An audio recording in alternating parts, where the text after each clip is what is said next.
Doctors attached to the Colombo National Hospital commenced a token strike today. According to the Government Medical Officers Association, the token strike was launched in protest over an incident where a hand grenade was hurled at a house belonging to a doctor attached to the council earlier in the day. The strike will be carried out until 2 p.m. tomorrow. A hand grenade was hurled at the house of Dr. Lalanta Ranasinghe, located in the Nadimala area, Dehiwala, this morning. The hand grenade, however, did not explode and the bomb was defused later.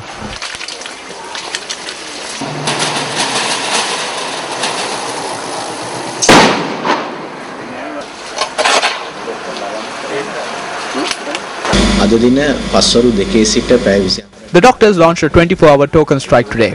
It commenced at 2 p.m. Patients are still being admitted and the emergency services are not affected by the token strike. Emergency surgeries are also being performed as usual.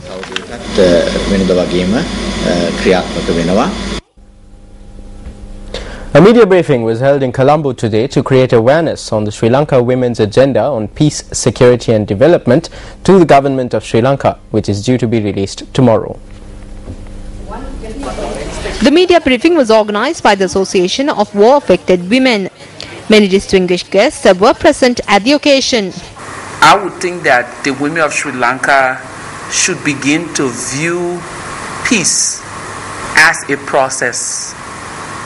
If they continue to see peace as an event, they will continue to be marginalized from the top to the bottom.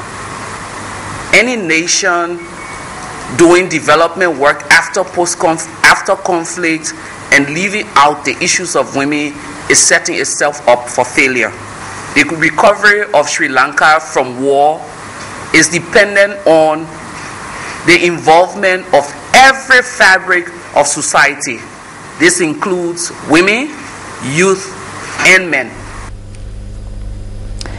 United National Party parliamentarian Ravi Karunanayake says that if the Muslim Congress needs to protect the people, they should break away from the government. He expressed this view at a public rally held in Eravur, Patiklo. Muslim Congress monada karanne Mahachande apit. What is the role of the Muslim Congress at present? During the general election, they were with us. However, after obtaining votes from the UMP and being elected to parliament, they crossed over to the government. They state that they want to serve the people.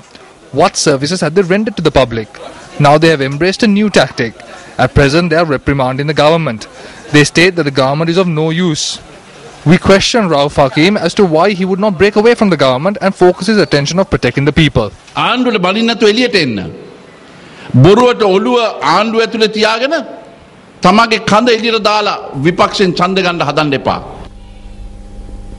a public rally was held in the China Bay area in Trincomalee today to garner support for UNP candidates contesting the upcoming Eastern Provincial Council elections.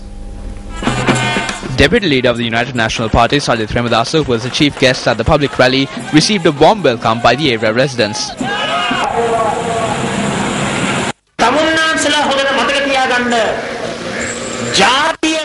Please bear in mind that political parties which focus on ethnicity are not healthy for the well-being of the nation.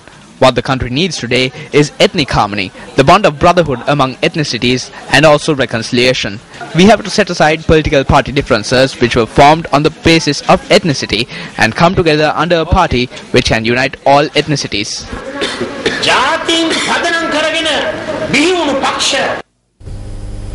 Parliamentarian Sujiva Senasinghe says the entire country would be in darkness if not for the United National Party. He expressed this view while participating at a public meeting in Madirigiriya today. They are currently imposing 3.5-hour power cuts. There are thermal power plants and wind power plants. The UNP has maximized the usage of power in water generation. We utilize water up to 90%. None of the nations were able to do this. India uses their water resources 20%, Bangladesh 55%, while Pakistan utilizes only 3% to generate electricity. If we hadn't built those power plants, you would have been in the dark today.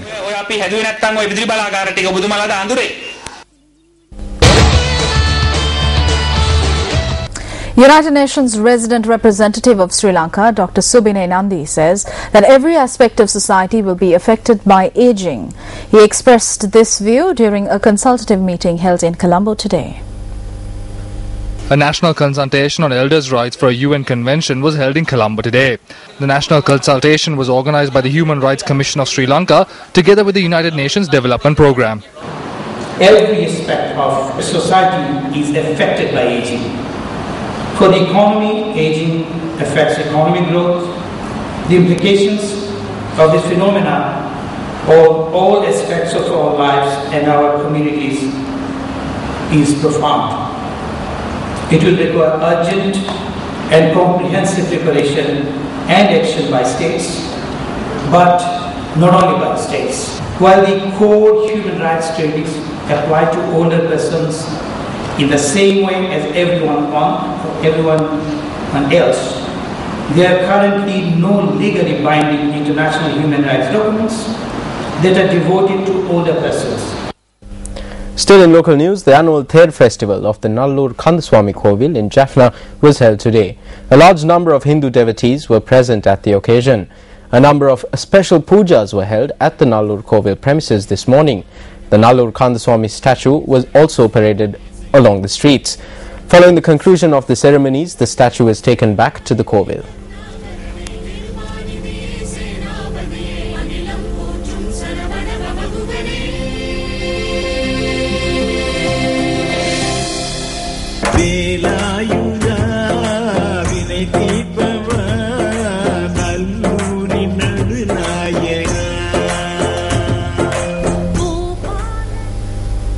"53 Indian nationals who were working without a valid visa in Jaffna have been taken into custody. The Controller General of Immigration and Emigration, Chulananda Pereira, says that at the time of arrest, these individuals were engaged in textile, catering and astrology industries. He added that steps will be taken to send them back to India following legal proceedings. And up next is a look at Action TV. The facts presented in this cabinet paper by the President on the 21st of February establishes the fact that the expert committee appointed by the President to look into faults with the district rankings of the 2011 GCE Advanced Level Examination had extensively reviewed the Department of Examinations. The proposals made by the President to the Cabinet of Ministers, citing the conclusions arrived at in the expert committee report, would assist greatly in rebuilding trust in the Department of Examinations. As approval was granted for this cabinet paper, the responsibility of implementing the proposals contained in it fell to the Ministry of Education. However, against a backdrop where none of these proposals have been implemented, 6 incidents reported over the past 11 days have created the climate for people to question if the 2012 Advanced Level Examination, which commenced on the 6th of this month, is a pilot project. When considering the incidents reported over the past 6 days from this examination, which is considered a competition held under strict conditions, it would appear that the adjudicators themselves are violating the rules of the competition. At the media briefing held today to announce decisions arrived at by the Cabinet of Ministers, questions were raised on the steps that the government would take to rectify the issues which have cropped up with regard to the 2012 Advanced Level Examination.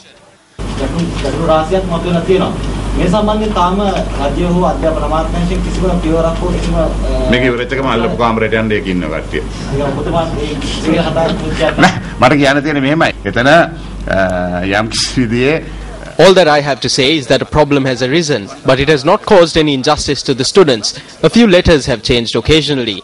These have been corrected, and we and the Department of Examinations, whose officials are in the next room, are firmly of the stance that no student has been aggrieved in the manner in which is being reported.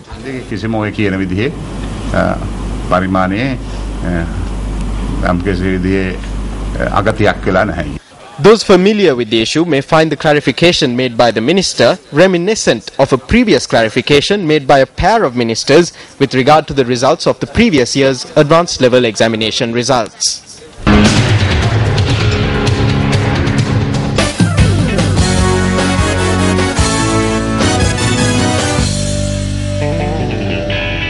Starting off with a look at some cricket news, the International Cricket Council has extended the deadline to hand over their respective squads for the World 2020, which begins on the 18th of September in Sri Lanka.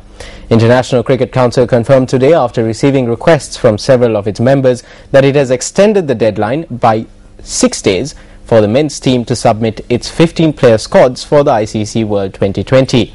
The 15-man squads, which were supposed to be handed in by Saturday, was extended to the 24th of this month.